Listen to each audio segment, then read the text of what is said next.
The conflict has so far had a dramatic effect on the price of oil due to fears that the US and Israel's huge military campaign could spread across the world's most important oil-producing region. Brent crude jumped more than 10% when trading started in Asia, but has since dropped a bit, now trading at around $79 a barrel. On Sunday, 3 cargo vessels were attacked near the vital Strait of Hormuz as Iran attempts to choke off global oil supplies. Roughly a fifth of the world's oil transits through the strait, which has come to a near standstill as the crisis in the Middle East escalates. Meanwhile, stock markets have seen sharp falls in Asia. Japan's key Nikkei index fell more than 2% in early trade. It closed down over 1%. Hong Kong's Hang Seng also closed down more than 2%, but airline stocks are the big losers. Travel is severely disrupted across the Middle East. We heard that earlier from our correspondent Barbara Pletasha, major travel hub for millions of passengers. Let's go live now to our Asia Business Hub, speak to Nick Marsh. Nick, can you just give us a sense of how global markets are generally reacting, what we're seeing in Asia, given that they're already trading?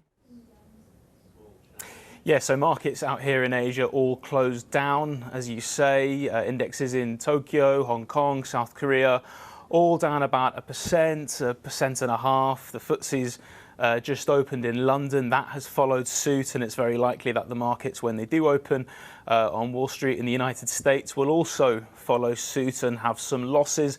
To a certain extent, that's pretty much what you expect when there's a war, when there's conflict. In times of uncertainty, investors tend to sell.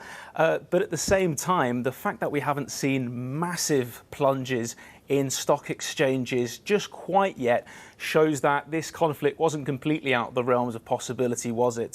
To an extent, investors had kind of been planning for something like this. And they've also been grappling, don't forget, with plenty of geopolitical uncertainty all of this year and for the past year, couple of years.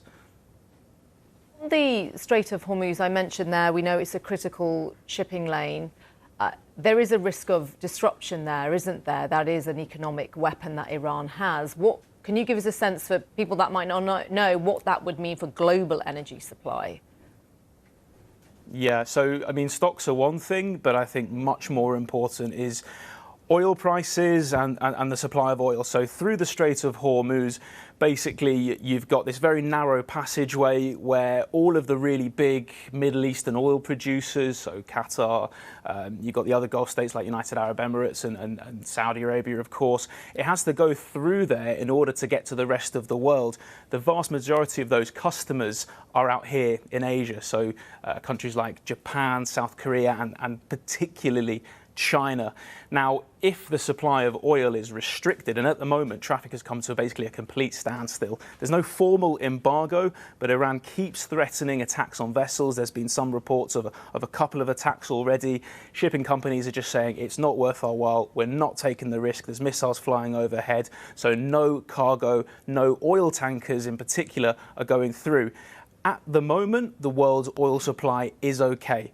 If this continues over days, weeks, and potentially months, that's going to have a really bad impact on the price of oil. If the price of oil goes up and a country like China has to start paying more, that means it's going to have to pay more for its manufacturing, and in turn, everything gets more expensive. The goods that it exports become more expensive. Again, this is just a couple of days. If this carries on through more weeks and months, and the price of oil spikes, and it spikes long term and consistently, everything in the world economy becomes more expensive, and then you've got what you call a proper energy shock. Thank you so much, Nick Marsh there, speaking to us from Singapore.